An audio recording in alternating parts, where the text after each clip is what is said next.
I mean, just like every Marine, like I signed up to go to war. Like that's what I wanted, and there isn't one.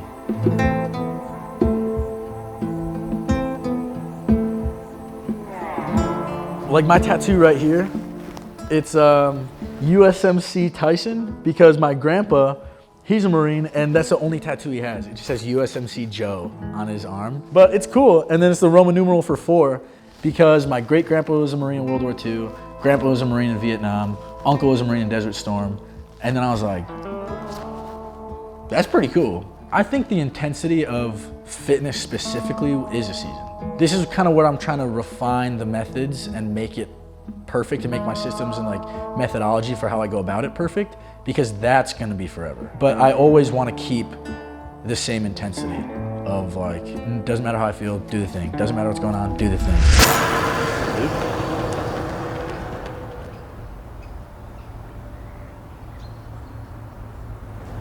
So then, that's another thing that I wanna make like abundantly clear on this. I'm just working out. It's not, like, yes, I make it mean a lot to me, and I make it in a way that like I tie my mindset into it and like try to use it to change my life in a positive way, but I'm just working out. Like there's no real world consequences here. I'm just using it as a tool to make me and my mind strong for when real world consequences do appear in my life. All right, warm-ups are for weenies. I'm done with that.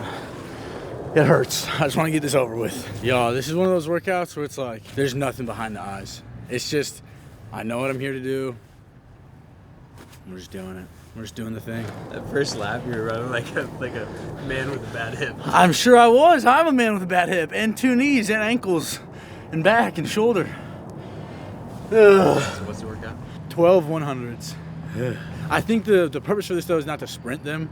It's to get like a good, fast like stride kind of, so that my body gets used to like actually pushing a fast pace that can be sustained rather than just sprinting a 100. So what did you do yesterday? I ran 15 miles at an 8-minute pace. I was supposed to just run 9 miles at like an 8:30 9-minute pace, and then I just got in my head, I was like, I wonder how long I could push a pace that's like really intimidating to me and kind of hurts a little bit. And I ended up doing it for like 8 miles. It was pretty sick. Both feet went numb and then came back. I transcended the foot numbness. Whenever my feet go numb, I like can't feel how I'm hitting the ground, so then it works like up the ankles and legs. So then eventually I was like, yeah, I can't do this, and I had to take a break. But looked at my watch, I was holding like a 650, like 710 650. After that, I did heavy legs because that's what was on the plan for that day already. There's no way I'm gonna keep letting running get in the way of my lifting anymore. It's time to get big and strong, and running's number 2. After that, we just got to training, and training was as training goes. Like there's not really, what ended up being like my first real challenge, I feel like, in life, which was that recon schoolhouse that we were talking about in the last time we were here. I was so used to being in like the top whatever percent of like physicality and like people doing things like that. Now I was in a group of those people, which that was already a culture shock. Like I was used to kind of standing out and being in the front of the pack, and now I was like middle of the pack. And then eventually I started getting weaker and like back of the pack as the standards got higher. So I ended up washing out of that schoolhouse, and that was like, I got hit by a truck. Like I didn't know what to think about anything at that point. Cause like, today was supposed to be leg day, but had to switch it around for some things. So it's like, hey man, the plan's the plan. It doesn't really matter how you feel about it.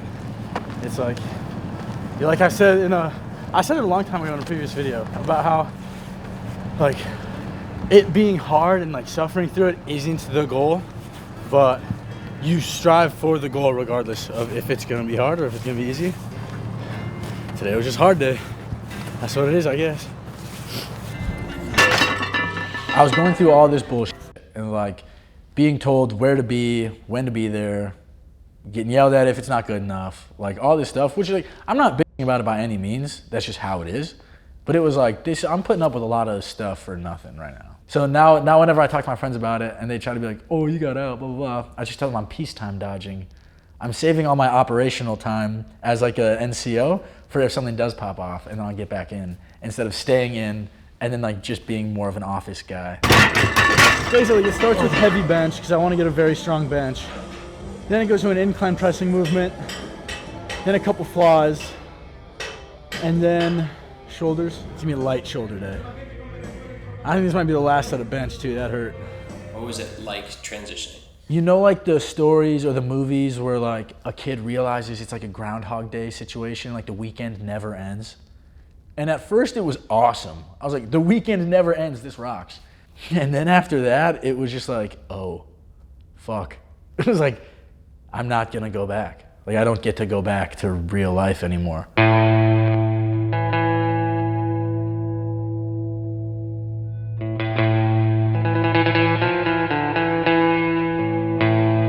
And then from there, it kind of split into like, it felt like I was in like a parallel universe where like everything was the same, but nothing was the same. And then I noticed that I had like all the discipline, but none of the motivation and like purpose. And then I like just like sought out suffering as hard as I could.